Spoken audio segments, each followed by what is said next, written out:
আচ্ছা, আমরা সবাই জানি এবিএস ব্রেক থাকলে সেই বাইকটার ব্রেকিং সিস্টেম অনেক ভালো হয়। এখন এই এবিএস মানে কি?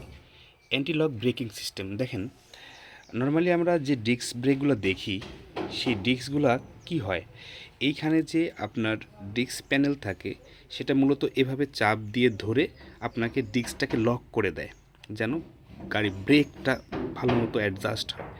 কিন্তু এটা যখন আপনার গাড়ি হাই স্পিডে চলবে, তখন যদি এভাবে যদি ব্রেকটা ধরে যদি ডিস্কটাকে লক করে দেওয়া হয়, তখন কোনো ধরনের দুর্ঘটনা ঘটতে পারে, কারণ চাকা স্লিপ খেতে পারে। তো সেটাকে রিমুভ করার জন্য অ্যান্টি লক ব্রেকিং সিস্টেম অর্থাৎ এবিএস সিস্টেম চালু করা হয়। এবং এবিএস সিস্টেমের মাধ্যমে হচ্ছে, দেখেন একটা সেন্সর আছে এখানে।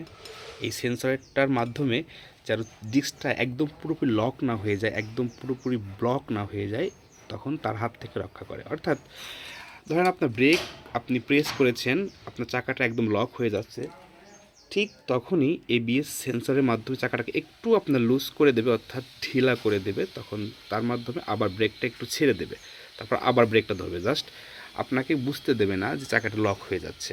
তো এভাবেই মূলত এবিএস ব্রেকটা কাজ করে।